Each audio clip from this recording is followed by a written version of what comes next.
ছবিটা দেখুন, একটা গাড়ির ভেতরে 9-10 হাজার ফর্ম নিয়ে গেছে সব ডিলিট করার জন্য, জেনুইন ভোটারদের নাম, ফাইলের পর ফাইল, বস্তায় বস্তায় কাগজ। ফর্ম 7 মূলত ভোটার তালিকা থেকে নাম কাটার আবেদনপত্র। অভিযোগ, সেই ফর্মগুলিতে আগে থেকেই নির্দিষ্ট ভোটারদের নাম ও ঠিকানা ভরা ছিল। একটি রহস্যজনক গাড়ি থামিয়ে তল্লাশি চালাতেই সামনে আসে চাঞ্চল্যকর তথ্য। অভিযোগ উঠছে, বিজেপি নেতাদের একটি গাড়ি থেকে উদ্ধার হয়েছে প্রায় 3000 থেকে 4000 ফর্ম 7, অর্থাৎ ভোটার তালিকা থেকে নাম কাটার আবেদনপত্র। শুধু তাই নয়, ফর্মগুলি অধিকাংশেই আগে থেকেই লেখা ছিল জেলার বিভিন্ন এলাকার ভোটারদের নাম ও ব্যক্তিগত তথ্য। পুলিশের দাবি, তার বড় অংশই বাঁকুড়ার তালডাংরা বিধানসভা কেন্দ্রের। এই ঘটনাকে কেন্দ্র করে মুখ্যমন্ত্রী মমতা বন্দ্যোপাধ্যায় বিজেপি ও নির্বাচন কমিশনকে এক বন্ধনীতে রেখে তিনি প্রশ্ন তোলেন, এগুলো মানুষের অধিকার চুরি নয়, তথ্য চুরি করছে, গণতন্ত্র চুরি করছে, জ্যান্ত মানুষকে মেরে ফেলতে চাইছে। ছবিটা দেখুন, একটা গাড়ির ভেতরে 9-10 হাজার ফর্ম নিয়ে গেছে সব ডিলিট করার জন্য, জেনুইন ভোটারদের নাম, ফাইলের পর ফাইল, বস্তায় বস্তায় কাগজ। এগুলো মানুষের অধিকার চুরি নয়, তথ্য চুরি করছে, অধিকার চুরি করছে, গণতন্ত্র চুরি করছে, মানুষকে বাঁচতে দিচ্ছে না, জীবিত মানুষকে মৃত বলে দিচ্ছে। ঘটনাস্থলে থাকা গাড়িতে 5 জন বিজেপি কর্মী ছিলেন। 2 জনকে ধরে ফেলা সম্ভব হলেও বাকি 3 জন অন্ধকারের সুযোগ নিয়ে পালিয়ে যায়। ধৃত 2 জনকে খাতড়া থানায় নিয়ে গিয়ে জিজ্ঞাসাবাদ চলছে। তাদের বিরুদ্ধে একটি এফআইআর দায়ের করা হয়েছে বলে পুলিশ জানিয়েছে। স্বভাবতই প্রশ্ন উঠছে, পরিকল্পিতভাবে কি নির্দিষ্ট কিছু এলাকার ভোটারদের নাম তালিকা থেকে মুছে দেওয়ার চেষ্টা চলছিল? সরব তৃণমূল। বুধবার সে প্রসঙ্গ তুলেই সরব বাংলার শাসক দল তৃণমূল বলছে, শুধু বাঁকুড়া নয়, একাধিক জেলায় এই কায়দায় নাম কাটার অপচেষ্টা চলছে, আর বিশেষভাবে টার্গেট করা হচ্ছে মহিলাদের। একটা 7 নম্বর ফর্ম, সেই ফর্ম কিন্তু ব্ল্যাঙ্ক ফর্ম নয়, মনে রাখতে হবে ফর্মগুলো ফিল আপ করা, এবং সেই ফিল আপ করা ফর্মে ভোটারের নাম দেওয়া রয়েছে। অর্থাৎ কেন ফর্ম 7? না, এই ভোটারের নামগুলো বোধহয় কাটতে হবে, না কেটে বাদ দিতে হবে। কেন? কারণ ওই যে 54 লক্ষ বাদ গেছে, তারপরে আবার লজিক্যাল ডিসক্রিপেন্সি, সেই সূত্র ধরে 1,36,00,000 বাদ দিতে হবে। এ বেশ ভালো একটা পরিকল্পনা। এই ধরনের ঘটনা আমরা দেখছি পূর্ব মেদিনীপুরের ময়না, তমলুক, মালদার ইংরেজবাজার, হুগলির চুঁচুড়া ও চন্দননগর, উত্তর 24 পরগনার ব্যারাকপুর এবং কলকাতার জোড়াসাঁকো। মানে অর্থাৎ একটা পরিকল্পিতভাবে নাম কাটা। সবচেয়ে বড় কথা হচ্ছে কোন নামগুলো কাটা, গতকাল আমাদের মাননীয় নেত্রী বলেছেন যে মহিলাদের টার্গেট করা। লজিক্যাল ডিসক্রিপেন্সির অজুহাতে বৈধ মহিলা ভোটারদের নাম কাটার পরিকল্পিত চেষ্টা চলছে। এই অভিযোগে ফের নির্বাচন কমিশন ও বিজেপিকে কাঠগড়ায় তুলল তৃণমূল।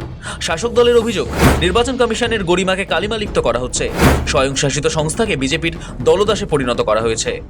মহিলারা ভোট যাতে না দেয়, মানে কেটে দাও ওদের, মহিলাদের কেটে দাও। আমরা তীব্র ধিক্কার জানাই।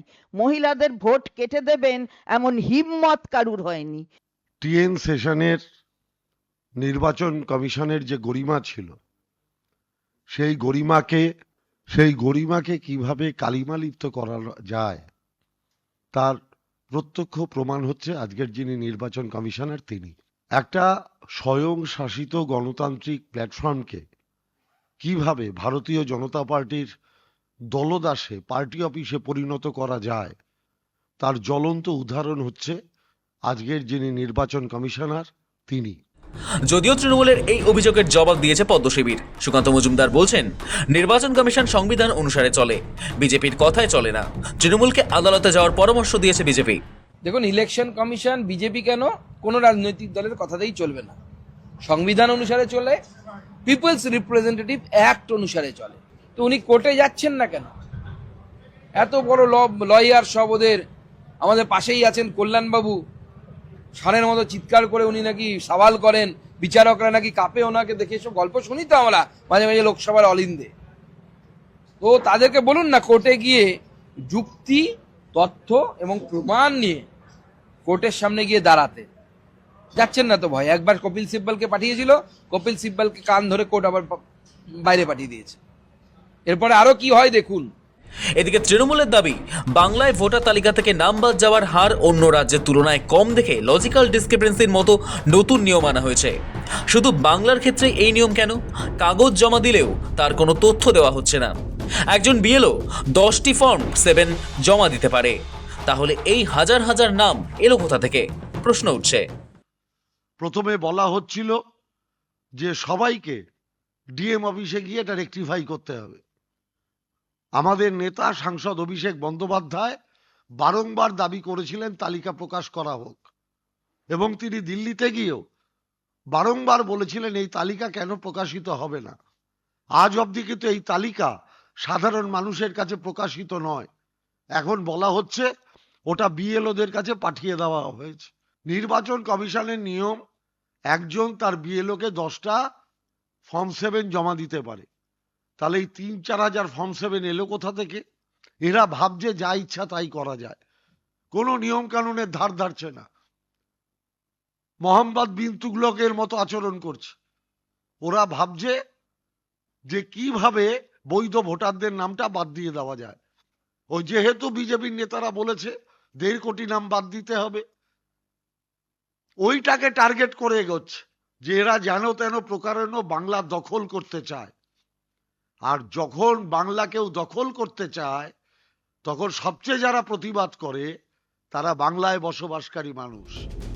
তৃণমূলের অভিযোগ, প্রযুক্তির অপব্যবহার করে কমিশন বিজেপি ভিন রাজ্যের ভোটারদের নাম ঢোকানোর চেষ্টাও করছে। প্রশ্ন উঠছে মাইক্রো অবজারভারদের ভূমিকা নিয়েও। আগামী ভোটে এই চক্রান্তের জবাব মানুষই দেবে বলে দাবি তৃণমূল নেতৃত্বের। শফিক চ্যানেলের রিপোর্ট, সময়, কলকাতা।